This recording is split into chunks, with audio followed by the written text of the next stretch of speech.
Hello there. Well, today I wanted to talk about these sketch diaries, what they're called.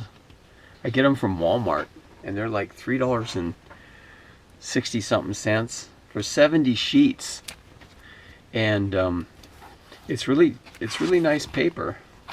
I mean, you can't watercolor on it maybe or some, but I think you could use markers. But just for a sketch pad for $3 and something, 70 sheets. I use them all the time, and I fill them up.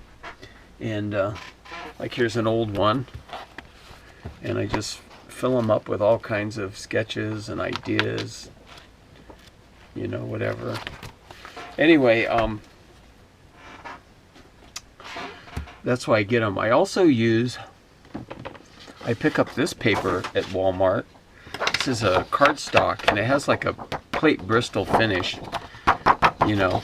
And this is a little more spendy. It's $10 for 200 sheets, but still, this is stuff I do when I'm doing loose stuff for patrons and other people. But when I want to go out and I want to take something with me, I take this and sketch in it.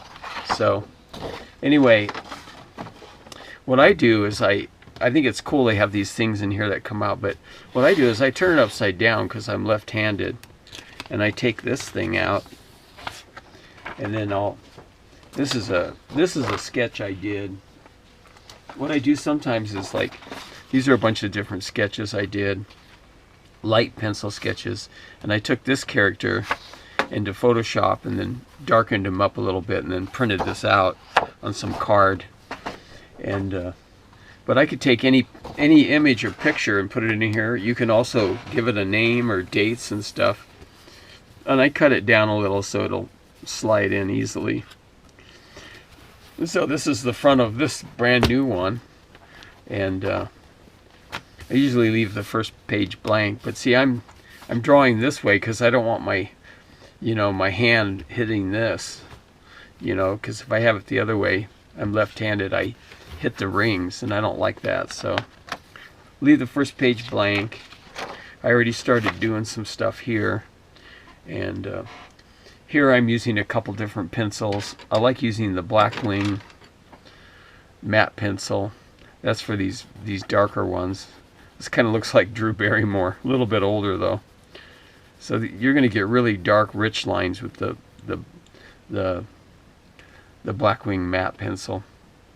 And I'll just use my little pencil sharpener. So if some areas I want it to be darker, I can just go in and darken them up really quickly with this. And then I also use different ones. Another one that I like using is the Prismacolor Verithin Black, and it doesn't smear as much, and it's more lighter, but it's really great for sketching in the lighter stuff like this here. This body I did, this was done with the Verithin. And then the other pencil I like using is I think this is a 0.7 lead. It's a little mechanical pencil, and you can get some really fine little lines, really sharp lines with this thing. It is really light though. You got to remember it's so light. But you can, if you keep working at it, you can build it up, and you can darken up the lines.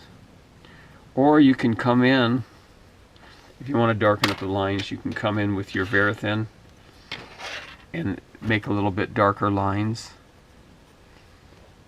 like so.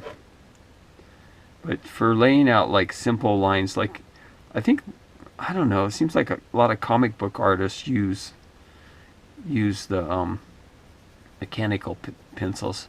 I'm not positive, but see here, you can come in and darken up the lines like so. And then again, if you want really dark lines, I go with the Blackwing. So if I want, I can get like super dark lines with those, like that. And if you can do light shading too a little bit, but it's really good for the darker lines. But here I've been doing a lot of Loomis stuff, the Loomis method. You know, here I'm going to go ahead and turn the page and show you the Loomis method. And you just start with a ball, and then depending on which way you're facing, like we're going to have the character facing this way, you kind of cut off the side like that, and then you right down the center you wrap around here, and then at this point you go across, this point you go across, and then you kind of come down like this. Now from here to here to here, unless it's foreshortened a lot, you make a third one, so you got 1, 2, 3 here, and then you sort of cut down to there, and then here you split this one open, and this is where the ear goes, in this lower quadrant. And you come down past a little bit, and then that's going to be the chin. And then you make adjustments. You kind of just eyeball it and make adjustments. A lot of times I just kind of do a little circle here, like the eye socket.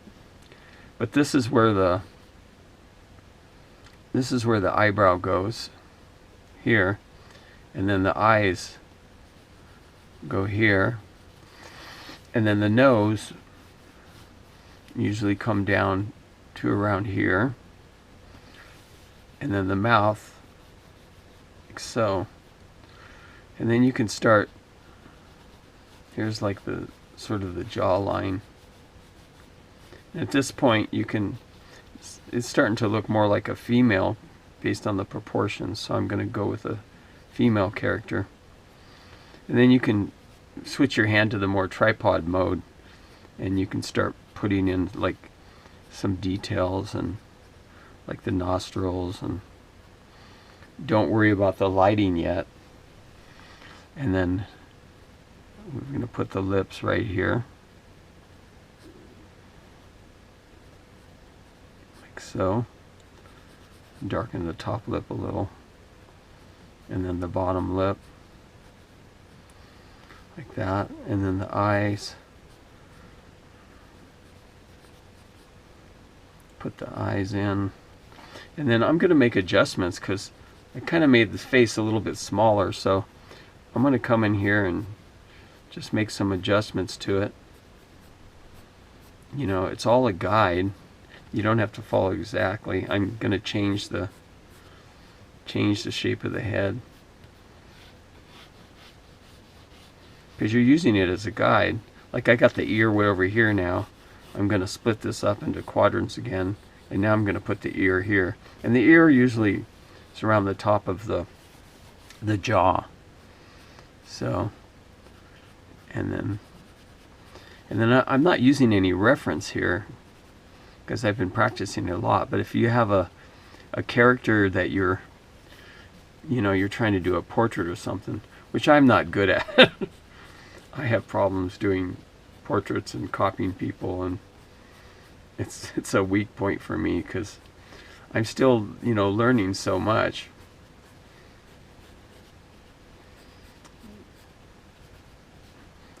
So that's basically how you do it.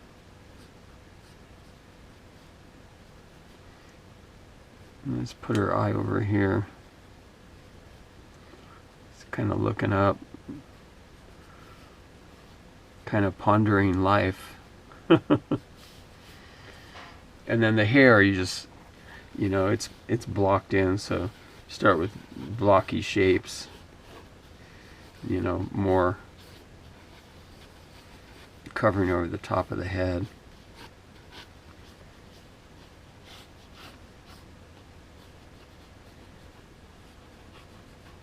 Like so. But that's basically how the Loomis method works. Like if you wanted the character looking down or something, you bring it down this way. And then this is kind of at an angle like that.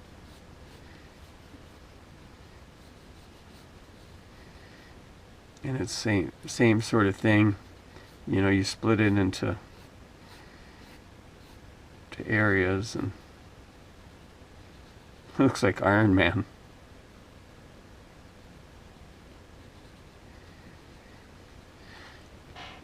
So this one's foreshortened a little, like his chin is smaller, but this one looks like a dude more.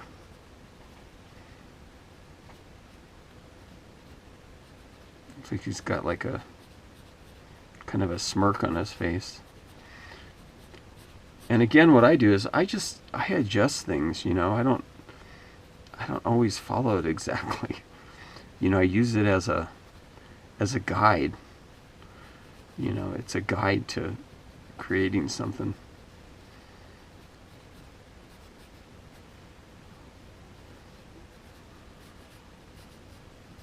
See, look at how off I am from the original. But again, it doesn't matter. You can redraw it, reposition things.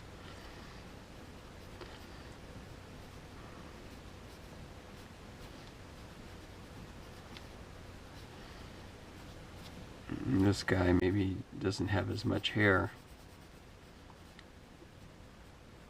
Maybe he's like balding. Kind of an older guy. Put some wrinkles in. You can, you know, always add the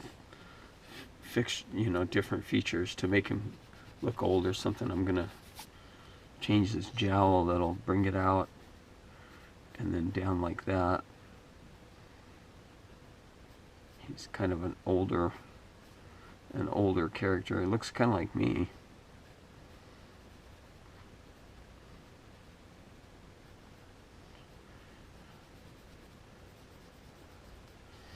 Anyway, I'll do some more on this page later, but yeah, these are great pads.